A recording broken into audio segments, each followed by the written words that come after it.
Today I am reviewing the movie It Ends With Us, which was released on August 9, 2024. The director of this movie is Justin Baldoni, and by now, those who are somewhat familiar with this movie probably know that it is an adaptation of a novel by Colleen Hoover. The rest of the cast names are shown on the screen, so you can check them out yourself. Now let's quickly move on to the story. Lily Bloom is our main character, and right from the beginning, during her father's funeral scene, she makes it clear that she hated her father. Her father was an abuser, committing marital rape against his wife, and was aggressive. In short, he was a bad person. So, obviously, Lily had a tough childhood. Her family is portrayed as a conservative, nationalist family, and you can sense this through various conversations throughout the movie. On the day of her father's funeral, she is unable to give any speech because, obviously, she considered him a monster. And that very night, she meets a guy named Ryle, who is a neurosurgeon, our other main protagonist. Right from the beginning, it's clear that he's a playboy, who gets physically involved with girls and then leaves them. And one thing about him is that if a girl says no to him, he becomes even more determined to pursue her. So, when Lily says no to him, he becomes even more persistent, constantly pursuing her. Even after she rejects him, he keeps trying to touch her, kiss her, trying to impose himself on her. And all of this is shown with romantic music, very casually. But in reality, none of this is romantic for any girl. I mean, what is this? A guy, despite being told no, tries to touch a girl, kiss her, tries to touch her legs, etc. In real life, none of this is romantic without consent. From the start, there are red flags, but still, Lily starts becoming attracted to Ryle. One night, she even goes to his house to sleep over. They kiss and all, but when it comes to being intimate, Lily says no. The more she refuses, the more Ryle tries to pull her in. He's the type of guy who's like, I'll definitely win over this hard-to-get girl. That's the kind of person Ryle's character is. There are flashbacks in between as well. Back when Lily's father was alive, she had helped a homeless boy named Atlas. At that time, Lily had supported him. Atlas was a runaway who was about to commit suicide, and Lily stood by him.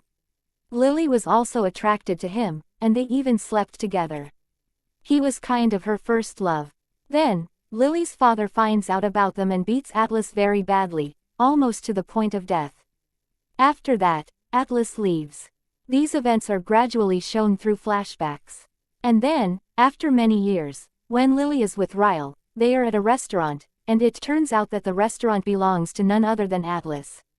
When Ryle finds out about Lily's past with Atlas, he gets really angry and tells her to stay away from Atlas. This is all shown very passionately, by the way, how Ryle forbids Lily from meeting her ex, and so on. Another thing shown throughout these flashbacks and in the present is how Ryle's character changes. He's trying to get into a serious relationship, trying to leave his playboy ways behind. But despite that, he's still portrayed as a very angry person. Then, in one scene, there's an incident in the kitchen where Ryle hits Lily near somewhere her eye and then calls it an accident. Later on, some other arguments happen between them about Atlas, and Ryle forcefully hits Lily or tries to get physical with her. Finally, Lily runs away to Atlas for help. After that, she starts living alone and soon finds out that she's pregnant with Ryle's child. Later, it's shown how Ryle tries to change, apologizing to Lily repeatedly, and so on. Eventually, Lily gives birth to a daughter. In the midst of all this, Lily learns another fact. In childhood, Ryle had once accidentally shot his own brother. Hence Ryle grew up with this mental trauma. Lily finds out all of this from Ryle's sister, who worked with her in the flower shop. Yes, in the midst of all this, Lily had also opened her own floral shop. So, after hearing about Ryle's past, she starts feeling some sympathy for him. But right after giving birth to her daughter, she immediately asks him for a divorce. Ryle pleads with her, saying things like, "Forgive me, don't keep me away from my daughter," and all. But then Lily asks him, if your daughter's husband had done the same things to her, would you still tell her to continue that relationship? And then she goes ahead with the divorce. She's shown as an independent woman, living her life on her own. That was all the story. Now, if I talk about the details and the plot, there's a lot that can be discussed, but I won't be able to cover everything in this one video, so I'll just focus on what stands out to me. First of all, the way they try to show Lily's character as a strong, independent, modern woman at the end is largely wrong. Her actions, to a great extent, do not reflect what an independent woman in today's era would do, and most of her choices are neither wise nor logical. So, it's quite difficult for females to find inspiration in this character. Ryle is shown to be a bad person from the beginning, but there's no proper hint at a solution for his issues. Even if he has the trauma of killing his own younger brother in childhood, there should have been some focus on showing that he seeks help from a medical professional for his problems. After all, he is himself a neurosurgeon, right? He could at least try something for anger management or anything else. But leaving aside Ryle, during their arguments, Lily also doesn't do anything as an independent woman. She makes no real effort to find a solution. Anyway, moving on to the cast. There were a lot of discussions about how actress Blake didn't portray Lily's character the way it is in the book, or that she wore costumes based on her own preferences, and so on. Now, I honestly haven't read the novel, so this is my first time watching the movie. Based on that, I found everyone's acting to be decent, especially Justine's. However, novel readers might not like this movie version as much, according to the reviews I've read. Now the question is it worth it? Is it worth your time? The answer is yes, but don't go in thinking it's a romantic movie or anything like that. It's definitely not, although the promotional strategy was largely based on portraying it as a romantic-type story, with everyone dressed in pink and all. On top of that, there was the controversy between director Justine and lead actress Blake. But whatever it is, this movie is for a mature audience that understands the depth of how childhood trauma can affect you, as seen in Lily's character. No matter how much she claims to be a strong woman on the outside, we can give her actions the benefit of the doubt by considering that all the trauma she experienced is still very much within her. According to science, the relationship you have with your parents in childhood influences the type of relationships you subconsciously seek as you grow up.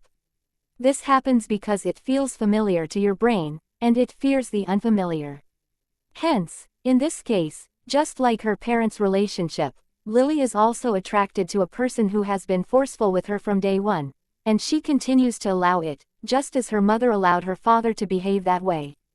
Then comes Ryle. Ryle also has the trauma of having killed his brother, which leads to his anger issues and forceful, bad-tempered behavior. In the end, he loses both his wife and daughter.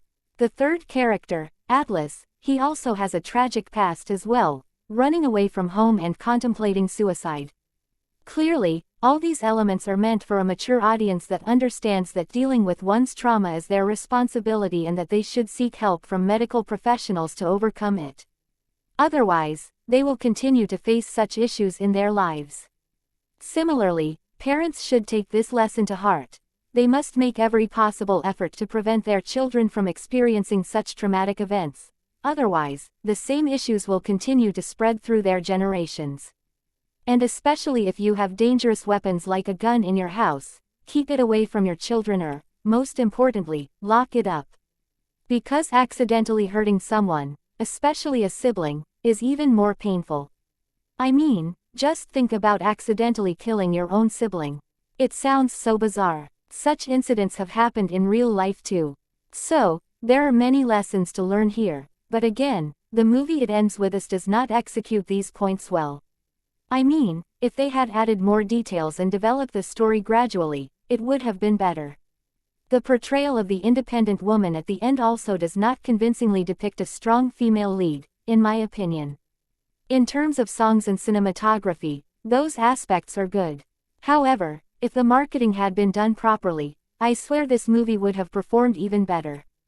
If it had been promoted with tags related to serious topics like mental health issues, traumatic experiences, and manipulation, I'm sure this movie would have had an even better performance for the right reasons. So, that's all for now. I'll see you in the next video.